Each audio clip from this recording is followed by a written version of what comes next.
Fala galera, beleza? Aqui quem tá falando é o Alec e sejam muito bem-vindos a mais um vídeo do blog Bookaholic. No vídeo de hoje, caras, estamos aqui para comentar sobre esta preciosidade, sobre esta obra-prima chamado segundo tomo de 1Q84.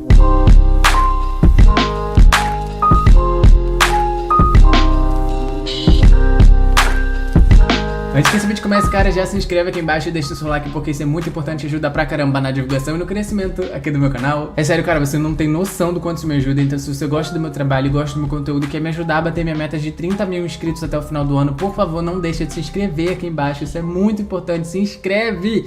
E deixa aqui embaixo a sua curtida, porque isso ajuda muito a divulgar o meu conteúdo para outras pessoas. Vale lembrar também que a gente tem um clube de leitura oficial, onde a gente lê e discute literatura produzida por gente preta. Então, se você quiser fazer parte dessa família incrível, clica aqui embaixo em seja membro. Tenha acesso a diversos benefícios, como vídeos exclusivos, grupo no Telegram, um monte de coisa maneira. Então, a partir de R$ 2,99, clica aqui embaixo e seja membro. Vem! Vale lembrar também que esse aqui é mais um episódio, o quinto, na real, da nossa leitura coletiva de 1Q84 do Haruki Murakami. E se você tá perdido, não sabe do que eu tô falando, quer acompanhar todos os vídeos desde o começo, clica no card que eu vou deixar aqui em cima, que é a nossa playlist da leitura coletiva, pra você saber o que tá acontecendo. E claro, se você tá assistindo esse vídeo na hora que ele saiu, posta um storyzinho lá no seu Instagram dizendo que você tá tomando café da manhã comigo. Deixa eu ver? Enfim, gente, bora lá. Hoje a gente tá aqui então pra conversar sobre mais 6 capítulos de 1Q84, os primeiros 6 capítulos, na real, desse segundo tomo aqui. E, caras, eu não podia estar, assim, mais apaixonado por esse livro, é sério. Ao longo de todos os vídeos, vocês têm acompanhado a minha saga de reclamar e de criticar, porque tem muita coisa pra ser criticada, tem muita coisa a ser problematizada, a ser discutida dentro desse livro, obviamente. Mas o meu amor só cresce. Quando chegou no final do primeiro tomo, eu achei que eu já tava amando, cara. Mas aí, quando eu vi aqui agora a parte do suspense entrando na história e a parte da apreensão, do medo, do eu tô sendo vigiado, começou a entrar aqui agora nesses primeiros capítulos e eu tô ficando doido, sério, tô ficando paranoico, principalmente no final da nossa meta, né, ali no capítulo do Tengu, mas enfim, tô me adiantando, bora lá. Vou fazer como eu tenho feito, né, nos nossos últimos episódios, eu vou então ler pra vocês e comentar em cima do meu resumo que eu fiz desses 6 capítulos. Eu fiz aqui então, ó, diversas anotações e eu vou discorrer em cima delas hoje, muita anotação mesmo. Enfim, caras, bora lá. O livro vai começar então com a Omami encontrando o Tamaran. A gente viu, né, o primeiro volume, o primeiro tomo se encerrou com ele e com ela sendo convidada pra ir até lá, então. E eu acho muito engraçadinho, inclusive, que ela vai falar qualquer coisa do tipo, compra uma nova cachorra e tal, porque, né, vocês sabem o que aconteceu com a Genna no final do último livro, né, que ela, enfim, foi explodida e eu tenho sérias suspeitas de que, na verdade, o povo pequenino entrou na boca dela e cresceu. Enfim, ela vai até lá, então, e o que a gente descobre é que a Tsubasa tá desaparecida. No dia seguinte da morte da cachorra, a Tsubasa desapareceu misteriosamente, né? Sem deixar vestígio, sem levar roupa, nem nada do tipo. A gente sabe que ela é uma criança de 10 anos e o ponto de vista que vai ser dado aqui pra gente é de que ela não foi raptada, ela não foi sequestrada, de que ela saiu por livre e espontânea vontade. Uma coisa que me chocou bastante, inclusive, também foi a forma, o estado da velha senhora quando a Omami chega lá. Ela vai dizer, inclusive, que parece que ela tá 6 anos mais velha. Ela já é uma senhora idosa, então ela parece que ela tem 6 anos a mais, é bastante coisa. Principalmente porque a Omami, inclusive, né, todas as vezes que ela foi treinar, ela mencionava que o corpo dela tava todo em cima, coisa do tipo, e que agora ela parece 6 anos mais velha. Eu fiquei chocado, confesso que eu realmente não tava, tipo, eu não esperava que a Tsubasa fosse sumir, e eu fiquei triste quando eu vi, né, porque eu comentei com vocês no nosso último episódio, que eu vou deixar aqui no card, que eu acreditava que a adoção da Tsubasa ia deixar a senhora mais feliz, porque afinal de contas ela perdeu a filha dela, a Tsubasa perdeu, enfim, a família, ela não tem mais com quem contar, e daí ela perde a Tsubasa, a velha senhora. Então é meio que a segunda grande perda dela. Uma das coisas, inclusive, que a Omami vai comentar é que ela vai reparar que tem um aquário no fundo ali da sala, e mexeu muito comigo, me deixou muito triste, porque foi um aquário que ela tinha comprado pra Tsubasa, né? E eu fiquei muito triste, gente, eu confesso, fiquei bem triste, assim, mesmo, fiquei com vontade ali de soltar umas lagriminhas. Mas não chorei, me mantive intacto. Elas vão então começar a conversar e tal, e ela vai dizer pra Aomami, a velha senhora vai dizer pra Aomami que ela começou a investigar um pouco mais o que aconteceu, quem foi, né, o responsável pelo estupro da Tsubasa, e ela vai chegar à conclusão, né, de que aquele líder e tudo mais, e ela conseguiu umas novas informações, digamos assim. A gente vai ficar sabendo então que a Tsubasa não foi a única menina estuprada, ele tinha estuprado um total de 4 crianças, a Tsubasa sendo a última, e a primeira sendo sua filha. Que nojo. E olha só, na página 14 ela vai dizer o seguinte, olha só. É isso mesmo, a primeira menina que esse homem estuprou foi a própria filha. Isso foi há 7 anos, quando ela tinha 10 anos. Faz a conta, 10 mais 7, 17. Quem tem 17 anos nesse livro? Ela mesmo, Fukeri. As coisas estão começando a se mesclar aqui, né? Então a gente tá começando a ver o núcleo da Aomami entrando no núcleo do Tengo. Isso é muito legal, mas a que custo?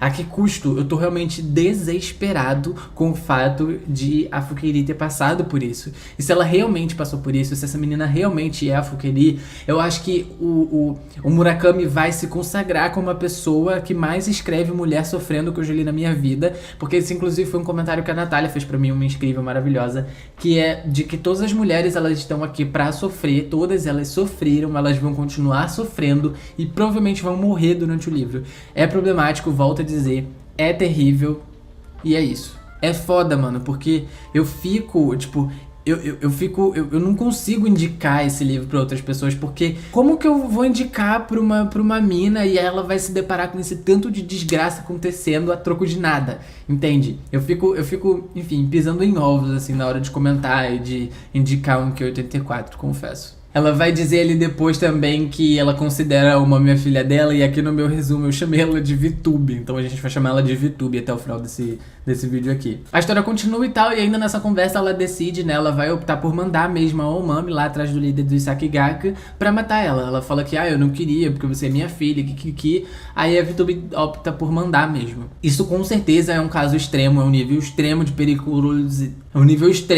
periculosidade, coisa do tipo, então ela tá disposta a pagar tudo que ela precisa, pagar uma nova casa, pagar uma nova vida, novas roupas, dinheiro, e não só isso, mas também ela se dispôs a pagar uma plástica pra mudar totalmente a cara da Aomami pra que ela fique reconhecível, né, caso as pessoas percebam quem foi ela e tudo mais, e o Sakigaku vai atrás dela, né. Depois do fim dessa conversa, então, ela vai lá conversar com o Tamaru, depois de conversar com a senhora, ela vai pedir uma arma pra ele. Inclusive, eu quero muito conversar com isso sobre vocês, porque ela vai pedir essa arma e a gente não sabe pra quê. Beleza, ela vai pedir essa arma, e aí o Tamaru vai fazer todo um discurso aqui, vai jogar na roda que ele é gay também, ele é homossexual, e eu gosto muito do fato disso não importar dentro da história.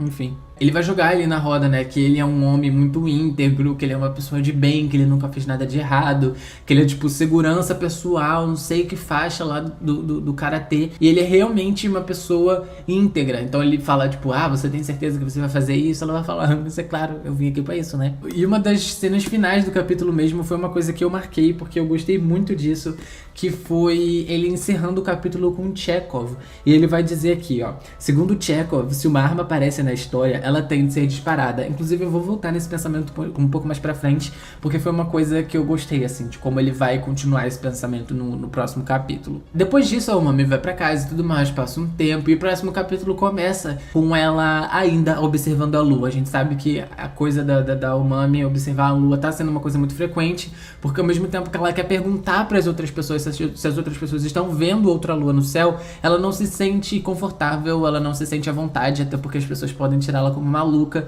e sabe-se lá o que isso pode acarretar na vida dela, né? Ela vai, inclusive, cogitar ligar pra Yumi pra perguntar pra ela se ela tá vendo 2 luas no céu, né? Só que, segundo ela mesma, ela vai dizer, vou até colar aqui, ó, ela temia aprofundar ainda mais a amizade, porque ainda segundo ela, a Yumi era uma policial da ativa. Eu achei que era pra ser na ativa, mas enfim. E muito em breve ela pretendia matar um homem. Eu acho isso muito engraçado, porque essa não é a primeira vez que ela mata um homem, e ainda assim ela já tinha ali, né, certo relacionamento. Eu não entendi porque agora especificamente, sabe, Meio nada a ver isso aí, hein, ô mano, deixa eu te contar. Mas enfim, depois disso, ela bota a sinfonieta lá pra tocar e vai fazendo os exercícios. Nessa mesma noite, o Tamaru vai ligar pra ela e vai dizer que eles precisam se encontrar amanhã, depois do encontro dela com a velha senhora, né? Ele vai dizer, inclusive, que comprou uma cachorrinha nova depois que ela explodiu, né? Eu falei isso no capítulo anterior, mas na verdade é nesse capítulo aqui agora. Vocês lembram, né, que a Gwen explodiu e tudo mais, que era aquela cachorra, era tipo um Rottweiler gigantesco que só comia espinafre. Pois bem, ela foi explodida. E agora ele finalmente conseguiu adotar uma cachorrinha que come ração. Olha só, que diferente. Aí chega lá, né, rola toda aquela conversa lá da velha senhora perguntando se ela já se desfez de tudo que ela tinha, porque, gente, ela vai virar outra pessoa. Ela vai matar o cara e se ela sair viva dessa, ela vai virar outra pessoa, literalmente. Ela vai adotar um novo nome, ela vai se mudar, ela vai largar tudo que ela tem pra trás, que já não é muito. Ela vai mudar de rosto, ela vai literalmente assumir uma nova persona, uma nova personalidade, enfim, ela vai virar uma outra pessoa. Ela confirma que sim, beleza, e daí a senhora vai começar a contar as novas coisas, as novas informações que ela já tem, porque ela arranjou, inclusive, um encontro já com o cara líder do Sakigaku pra ela ir lá matar ele. Eu vou até colar aqui porque ela falou muita coisa. Ela diz que parece que o cara tem alguma dor no corpo e que ele não conta isso pra muita gente. Então poucas pessoas ali, poucos membros desse rolê ali sabem que ele tem essa dor. Por isso ele trata isso de forma meio escondida, né? Ela arranjou um encontro com ele num hotel em Tóquio. Vira e mexe, ele vai pra Tóquio, bem sem fazer alarde, bem na surdina mesmo. Se hospeda sempre nesse mesmo hotel. E ela arranjou um encontro entre a Omami e ele lá nesse hotel. Ela acredita, inclusive, que vai ser fácil executar a tarefa, porque muito provavelmente ele vai estar sozinho no quarto, porque como ele não fala dessa dor pra ninguém, muito provavelmente os guardas vão ficar em um outro quarto separado. Mas enfim, a gente não tem certeza disso, pode ser que dê certo, pode ser que dê errado. Eu acho que vai dar certo, mas eu acho que vai dar errado ali depois. Acho que o processo vai dar certo e as coisas não vão suceder muito bem. Assim. Ela não precisa fazer nada, ela só precisa chegar lá no hotel e esperar que alguém desça pra buscar ela, porque, enfim, já tá tudo ajeitado, tá tudo bem definidinho, assim. Depois disso, ela vai encontrar o Tamaru, como ele tinha ligado pra ela, ele vai entregar a arma pra ela, né, a arma dele pra ela, e ali vai ter toda uma parte bem longa e tudo mais, ele falando sobre, agora você tem o poder de matar uma pessoa. Ela, inclusive, quando ela segura a arma na mão, ela sente uma sensação esquisita, ela diz que ela sente que ela tá segurando a morte, porque afinal de contas, uma arma é feita para matar pessoas, para acabar com a vida de pessoas. E quando eu tava lendo isso, eu tava tipo, verdade, né, menina? Pra matar gente. Nunca tinha parado pra pensar nisso. Vocês já pararam pra pensar na função de uma arma? Eu tô falando sério, mano. Não é pra rir, não. Vocês já pararam pra pensar que inventaram uma coisa pra tirar vidas? E é tipo assim, uma pessoa, uma história, um ser que respira, que é mãe, que é pai, que é filho, que é neto, sabe? Que tem sonhos, esperança, que tem medos. E aí interrompe a vida dessa pessoa. Tipo... Ele vai discorrer ali de vários desses assuntos. E ele vai também ensinar pra ela como usar, como recarregar, fazer aquele mexer naquele negócio lá do cartucho e tal. Ela tá muito meio que tremendinho assim, mas depois ela tira de letra e é sucesso. Outra coisa que a gente vai ficar sabendo nesse diálogo dela com o Tamaru é que tem uma câmera de segurança, né, virada pro cachorro na casa, mas a morte não foi filmada, porque tiraram ela da corrente, do ângulo. Então, eu acho que o livro tá tentando fazer com que a gente pense de que, na real, foi a Tsubasa que soltou. Mas eu não consigo acreditar nisso, porque pra mim, claramente, foi o povo pequeno que saiu de lá da boca da menina, né, da boca da Tsubasa, saiu da boca dela, foi lá, soltou a menina da corrente, pequenininho ainda, porque eles conseguem mudar de tamanho. Depois eles, de alguma forma, entraram na comida da menina, da cachorra, foram engolidos e cresceram e explodiram a cachorra. Por quê? Eu não sei, mas na minha cabeça essa teoria faz 100% de sentido. Inclusive, vocês deixaram ela nos comentários também. Muito obrigado. Mas enfim, vai chegar num ponto aqui do diálogo em que eu não gostei. Assim, eu não gostei, eu não entendi e não fez o menor sentido. É porque a gente vai descobrir que a Omami quer essa arma pra se matar. Em que momento ela decidiu isso? Em que ponto isso ficou claro? Em que ponto isso foi dito antes daqui? Porque eu não peguei isso em pensamento nenhum dela. Eu não peguei isso de forma orgânica na história. Simplesmente, do nada, o Tengo vira e fala, você vai usar em si mesma, né? Tem um momento em que ela tá andando na rua e ela olha pra ponte e tal, inclusive linkando isso com o título do próprio capítulo, né? Que a gente não escolhe como a gente nasce, mas a gente escolhe como a gente morre. Eu achei que ela fosse jogar da ponte. E aí eu fiquei tipo, será? Aí beleza, passou, eu ufa. Mas daí do nada vem esse negócio de eu vou me matar com um tiro na cabeça, sabe? Não entendi, não gostei disso, de verdade. E eu espero que isso seja abordado de alguma forma mais pra frente, de alguma maneira que faça sentido, porque não fez sentido, tipo, de forma alguma aqui, pelo menos pra mim. Mais pra perto da conversa ela vai dizer, olha só, você se livra de tudo que você tem e deixa que a parte mais burocrática quem resolve é a velha senhora. Então ela vai tirar você do seu emprego, ela vai falar com as pessoas que te cercam, ela vai sumir você do mapa, fica tranquilo. Leva só, despacha as suas coisas. Logo na sequência ele vai entregar um bip pra ela, que é a forma com qual eles vão se comunicar, né? Celular não tinha, a gente tá falando de 84. E ele vai entregar um bip pra ela, que quando for pra eles entrarem em contato de novo, já pra ajeitar, pra quando for pra matar o líder lá do Sakigaka, ele vai bipar ela. E aí, enfim, eles vão ter um diálogo ali muito legal. E retomando aquela fala do Chekhov, aqui na página 61, vai ter uma coisa que eu gostei muito e que eu achei muito significativa. Não sei porquê, o meu coração deu um significado pra esse aqui, que é bastante pessoal, mas enfim. E a fala é o seguinte: nem todas as armas precisam ser usadas, disse a si mesma no chuveiro. A arma era apenas um instrumento, e o mundo em que ela vivia não era o da ficção. Era um mundo real, repleto de fissuras, incoerências e situações decepcionantes. Cara, o meu coração deu um significado pra isso aqui, bem pessoal, e eu gostei muito desse trecho. Eu não sei o que vocês acharam, deixa aqui embaixo nos comentários pra mim. Depois disso, ela vai pra casa então, segue treinando lá o bagulho da pistola e tudo mais, até o momento em que um certo dia, numa certa noite, ela tá lendo o jornal e aí ela se depara com o rosto da Ayumi estampando o jornal.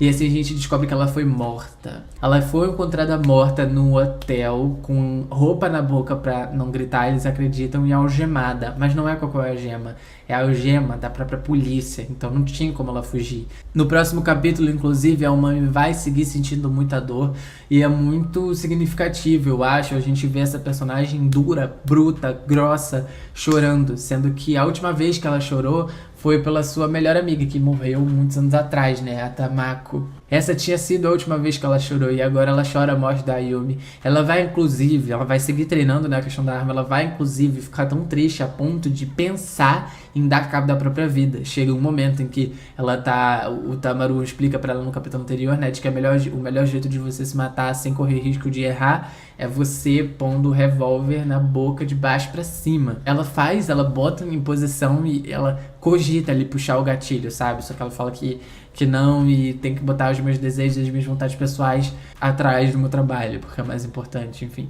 Achei muito significativo, achei muito pesado e, enfim, fiquei com o coração na mão, gente, confesso. Enquanto o bip demora pra soar, né, tipo, passam semanas sem o bip tocar, ela vai mencionar que ela sente muita saudade da Ayumi, ela vai perceber como elas duas se complementavam e ela vai também se sentir muito culpada, né, enfim, logo o começo do livro já fala que ela não queria estreitar ainda mais a relação e coisa do tipo. Menos de 2 capítulos depois ela morre e tal, e ela vai ficar muito culpada, ela vai sentir muita dor, muito remorso.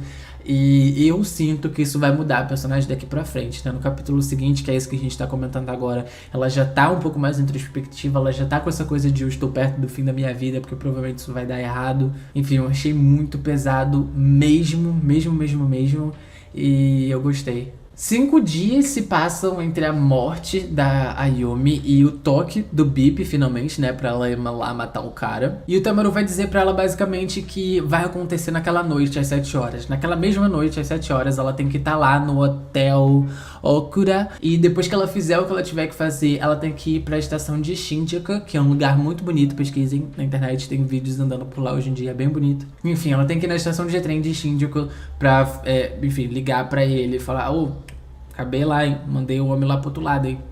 Eles vão, inclusive, conversar sobre a questão do gato vegetariano que encontra um rato. Não vi muita moral nessa história, confesso, mas eu marquei, assim. Eu vou daqui pra frente, assim, durante a minha vida, eu vou voltar nesse livro, nessa marcação. Marquei com um postzinho aqui do lado pra eu poder reler. Vai que eu não tenho vida, não vivi o bastante ainda pra dar um significado pra isso. Mas vou guardar aqui, né? Vai que. Outra coisa que vai mexer muito comigo aqui nesse livro foi a questão de ela perceber que, apesar dela gostar muito da Ayumi e ela sentir muita falta dela, que elas meio se completavam, ela se entende diferente da Ayumi. Porque diferentemente da Ayumi, que não amava ninguém e de que, segundo o próprio livro, tá, gente, isso não são palavras minhas, ela buscou preencher o vazio nela com sexo com outros homens, A própria Omami se diferenciava dela porque ela amava, ela tinha um amor, né, que é o Tengo. Isso me lembra muito, inclusive, um diálogo que elas tiveram no primeiro tomo do livro, que a própria Yumi fala que ela queria ter alguém pra amar e ela não tem. Enfim, achei isso muito triste, muito pesado, e eu acho que todo o arco da Omami nessa nossa semana de leitura, ela vai encerrar de um jeito muito maneiro e de deixar expectativas lá em cima, que é ela se despedindo do apartamento porque vai dar 7 horas e ela precisa tá lá no hotel Okura pra matar o cara. Eu achei muito legal, eu achei muito maneiro. Eu espero que o próximo capítulo não tenha o trajeto, eu espero que ela já esteja lá na recepção esperando alguém buscar ela. Eu não sei, eu só sei que eu tô doido. Foi a meta mais difícil de parar, gente, eu confesso. Principalmente quando eu olho pra aqui, pra onde está o meu marcador agora, e tá escrito capítulo 7, a Umami. Foi muito difícil parar, eu estou me segurando pra não pular o cronograma, pra esperar os comentários de vocês. Mas enfim, gente, é isso, terminou de um jeito muito legal. Mas agora, ladies and gentlemen, vamos falar então sobre ele, o cara mais mala sem alça da história da literatura, Tengo. Mas eu confesso pra vocês que eu gostei muito dos capítulos dele que a gente leu essa semana. Gostei muito mesmo. Inclusive, boa parte do meu hype veio por causa do último capítulo dele, que foi doido, foi bem doido. Apesar da Fukeri não estar mais em ação nos capítulos dele, a presença dela, a história dela vai permear muito dos capítulos, né? E ainda é o meu ponto de vista favorito. Eu ainda leio os capítulos do Tengo buscando mais da Fukeri. Preciso confessar. A parte do Tengo desse livro vai começar de um jeito muito gostosinho, digamos assim. Ele vai botar ali a sinfonieta de Yanasek pra tocar e aparentemente esse é um hábito que ele sempre teve, apesar dele nunca ter feito isso. Eu acho que ele só comentou a sinfonieta uma vez no livro anterior, mas enfim, aparentemente é um hábito que ele tem desde sempre. Ele vai botar pra tocar e enquanto ele ouve, ele vai lembrar da namorada casada dele, né? Sabe aquele meme do eu, meu marido e o namorado dele? Muito bom. Ele vai lembrar muito dela e eu acho que essa foi uma sacada muito esperta do autor de dar uma cara pra essa personagem, né? Porque até então no primeiro livro ela era só a mãe que deixava de transar com o amante quando a filha precisava dela. Porque ela era só isso, mas esse primeiro capítulo deu conta então de criar um rosto pra ela, uma personalidade, vontades, desejos. A gente vai descobrir inclusive que ela gostava muito de jazz e tudo mais. Vai ter toda uma discussão aqui mega aprofundada sobre jazz e coisas do tipo. E também a gente vai poder pegar várias recomendações de LPs e de cantores, tá? Fique aí as várias recomendações. Mas aí, beleza. No dia seguinte, quando ele tá lendo o jornal, ele vê que o desaparecimento da Fukeri começa a ser comentado, começa a ser divulgado, começa a ser compartilhado e de forma muito sensacionalista, às vezes. Ele vai ficar meio mexido com isso, mas ele segue a vida, né? Ele vai então pro trabalho e é lá quando ele, depois no breakzinho ali do almoço dele, que ele recebe a notificação da secretária de que, na verdade, ele tá recebendo uma visita. Um cara quer falar com ele, não só quer falar com ele, como quer falar com ele em particular. E aí a gente vai conhecer então esse cara cujo nome é... Cadê? Ushikawa. O Tengo vai descrever esse cara como um homem deplorável, com a cara torta, com um paletó todo amassado, como se tivesse feito, costurado, vestido às pressas, sabe? Ele vai passar bastante tempo descrevendo esse homem. Eu fiquei meio desconfortável às vezes, mas a gente já sabe que o Tengo é podre, né? Ele vai falar, inclusive, nas próprias palavras do Murakami, olha só. Tengo passou a sentir pena daquelas roupas por terem de vestir um homem como aquele. Gente, isso me faz pensar de que esse homem não é humano. Deixa eu falar aí pra vocês, né? Eu acho que esse homem pode ser um cara do povo pequenino. Talvez eu esteja viajando, talvez, mas nada tire da minha cabeça que é uma pessoa, é um ser se passando por uma pessoa normal. Porque eu acho que nada justificaria o jeito dele ter se vestido assim, tão depressa, tão esquisito, e ele ser tão esquisito, né? O Tengo passa muito tempo falando de como o rosto dele é diferente, parece que é muito mais abaixo que o normal e tal. E eu não acho que esse homem seja humano, aí vocês vão me desculpar. A gente vai descobrir, né, ele vai falar pra gente que ele representa a fundação, cadê o nome? Fundação Japão para a Promoção das Ciências e das Artes. Ele vai dizer que essa fundação aí, ela meio que ajuda, que agencia, que banca, mais ou menos, as pessoas que eles acreditam que vão ditar ali a produção cultural do Japão nos próximos anos. Então, cantores, pintores, escritores e tudo mais, eles ajudam com 3 milhões de ienes por ano. Um iene na cotação de hoje, eu tô gravando dia 3 de junho, Um iene tá valendo 0,046 centavos, mas a gente sabe que essa é uma medida que não é muito usada, porque quase nada lá custa um iene. 1.000 ienes equivalem a R$ 46,29. É muita grana, dá aproximadamente uns 11 mil reais por mês. É bastante coisa, assim, mas eu acho que é bastante coisa se você não vai usar esse dinheiro pra sustentar. Porque eu acho que esse dinheiro pra você sustentar e você ainda tentar bancar a sua carreira de artista não rola. O que vocês acham? Eu acho pouco, assim, honestamente. Talvez falte alguma coisa, mas não sei.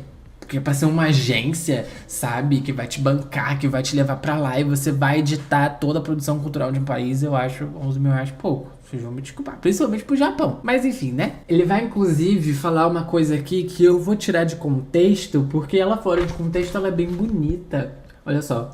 O tempo é uma grandeza essencialmente ilimitada. Nesse exato momento, o tic-tac do relógio marca incessantemente a sua passagem e com ele vão se perdendo as oportunidades. Não é que é bonita, né? Meio desesperadora, mas eu gostei, eu gosto de citações trágicas. Uma coisa que vai me deixar bastante incomodado durante esse diálogo é como esse cara, esqueci o nome dele, meu Deus. O Ishikawa. É como parece que ele sabe muito mais do que ele tá falando. Eu fiquei muito incomodado com isso e eu adorei, sabe? Parece que ele sabe muito da vida do Tengo. O Tengo, eu não sei se é exatamente o Tengo, mas eu fiquei com a impressão de que ele sabe sobre a crisalidade de arte, que ele sabe muito mais do que ele tá falando. Talvez não ele, talvez o líder dele, né? Igual ele sempre fala. Eu fiquei muito nervoso, eu fiquei muito incomodado, eu fiquei muito aflito e eu não poderia ter gostado mais. Do nada ele vai jogar, inclusive, que o Tengo tem uma grande carreira, pode ter uma grande carreira de escritor. E aí nesse momento ele vai ficar, ah, meu Deus, será que ele sabe da Crisálida? Mas aparentemente ele tá falando do romance que ele começou a escrever depois. Mas talvez ele não esteja. Ele vai dizer até que ele sabe da relação dele com a Fukeri. Ele meio que segue, eles meio que sabem o que ele tá fazendo, eles meio que espionam ali a vida dele. A gente não sabe até que ponto nesse momento do livro, mas que eles sabem da relação dele com a Fukeri. Eles sabem. O que, né, pode dar muita merda. Meu Deus. E tem uma coisa muito legal também, que depois que o Tengo pergunta de onde vem esse dinheiro, porque ele não é doido de aceitar dinheiro do qual ele não sabe a procedência, o Ishikawa vai se recusar a dizer, e ele vai só dizer mais uma vez que é o líder deles, é muito influente, é muito poderoso, é muito rico, e quer permanecer no anonimato. Isso me leva mais uma vez a acreditar que ele tá trabalhando pro Sakigaka, lá pro líder, pro qual o Omami tá indo matar. Pode ser verdade? Pode. Pode ser mentira? Também. Sei em que acreditar? Não. Mas, gente, tudo me leva a pensar em Sakigaka. E é uma merda, né? Porque lá uns episódios atrás eu falei que eu ia pular a história porque eu não fiquei interessado. E agora eu tô querendo voltar porque eu quero saber o que raios aconteceu. Porque tudo parece levar eles. Vocês estão reparando como parece que eles estão com o dedo em tudo, mas ao mesmo tempo eles podem não estar com o dedo em nada e a gente tá procurando pelo em ovo. Ai, que ódio. O Tengo, obviamente, vai negar a grana, né? E daí o Shikao ainda vai dizer pro Tengo não se intrometer em coisas alheias e que vender parte do talento e do tempo pra sobreviver não trará bons resultados. Obviamente, falando do Ghost Rider, do serviço de Ghost Rider que ele fez lá pro Komatsu. Mano, sério, maravilhoso. Mas depois disso, o Ishikawa vai, levanta e diz que caso o Tengo mude de ideia, ele pode ligar pra ele e é nóis. Depois disso, o Tengo sai, vai na secretaria do colégio, pede pra secretária lá ligar pro número no cartão. E a gente vai descobrir que a empresa existe, o cara existe, de fato trabalha lá, mas que isso não quer dizer que tudo seja verdade. Pode ser uma armação muito bem feita, né? Eu acho que é uma armação muito bem feita. Depois disso, ele vai lá no prédio, né? Pega um trem, vai lá no prédio, vê que o prédio é real, volta pra casa. Aí chega um momento que ele fala assim, puta, vou ligar pro Komatsu pra dizer o que foi que aconteceu. O Komatsu fala, não posso falar contigo, ligo daqui a 20 minutos. Daqui a 20 minutos o Komatsu liga e fala, olha, ele vai dizer lá o que foi que aconteceu, que ele acha que talvez tenha alguma ligação e tal. Fala o nome da empresa e o Komatsu vai dizer que também tá sendo perseguido, que ele não conseguiu falar com o professor Ibizuno, né? Que é o, tipo, meio que o guardião da Fukeri. E é basicamente isso que rola nessa ligação. Depois ele desliga e fica lá pensando naquela frase que a Fukeri fala pra ele: cuidado ao andar na floresta. O próximo capítulo do Tengo vai começar de um jeito bastante esquisito, que eu acho que vai incomodar vários de vocês, que incomodou a Nath, por exemplo, que do nada ele fala o nome da Omami e ele vai passar boa parte do capítulo falando de como ele sente falta da Omami. A gente já sabe, né? A gente já tinha essa certeza de que ela é a amiga, a testemunha de Jeová que ele tinha quando criança, mas era sempre assim, uma menção aqui, uma menção ali, e o nome dela agora foi jogado, e aí ele passou tipo quase o capítulo inteiro falando de como ele sente falta dela. Ele vai contar inclusive que a primeira vez que ele teve uma ereção foi justamente naquele momento lá, quando ele tinha 10 anos, e a menina tocou na mão dele e saiu correndo. Achei desnecessário, achei nada a ver, mas enfim, sigo te amando, Murakami, que inferno. Ele pensa diversas vezes que ele quer reencontrar ela, mas ele fala, eu vou me arrepender. Aí ele fala, não, mas eu quero encontrar ela. Ela vai falar, não, mas ela vai se arrepender, mas aí ele opta por encontrar ela assim. Ele vai dizer também que todo esse surto começou porque ele foi comprar, eu até anotei aqui, edamame, que significa soja verde, né? Edamame, aomame, soja, verde, ervilha, verde, Depois disso, ele vai lá, faz umas compras e tudo mais. E tem uma cena, gente, dessa cena que ele tá cozinhando, que é tudo. Eu amei a cena dele cozinhando. Eu amei, assim, em níveis colossais. Eu gosto muito de ler negócio de cozinha, assim, nos livros. Me lembrou muito, eu vou fazer uma comparação bem chula aqui. Muta se você não quiser ouvir.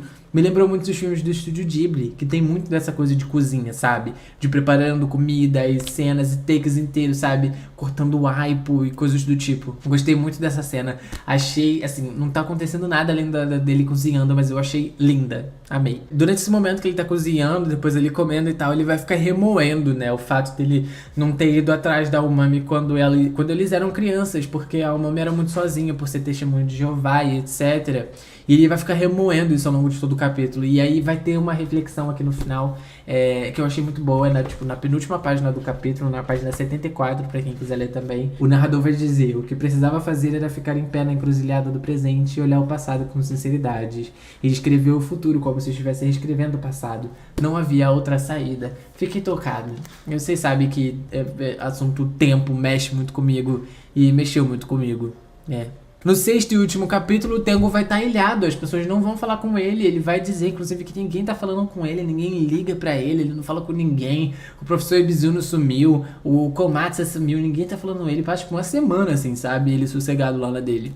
Ele vai continuar lendo o jornal e tudo mais, e ele vai ver que continua cada vez mais sensacionalista, as pessoas falando sobre o desaparecimento da Fukeri. E ele vai lançar aqui uma frase que também foi mais uma das coisas que eu achei jogadas. Ele vai dizer aqui que ninguém além dele, do professor e da Azami,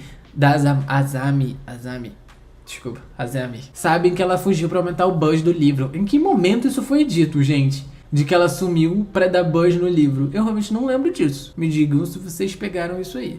Ele fica puto também, porque ele acha que o Komatsu vai se safar desse rolê todo porque ele tem um plano, mas o próprio Tengo não tem. Ficou meio pistola com isso. Mas enfim, a vida continua e um dia, quando ele tá chegando do trabalho, ele vê que tem um pacote pra ele na porta. E é um pacote do Komatsu. O Komatsu enviou pra ele dezenas de resenhas do Crisálida de Ar, que estão assim, rasgando elogio pro livro.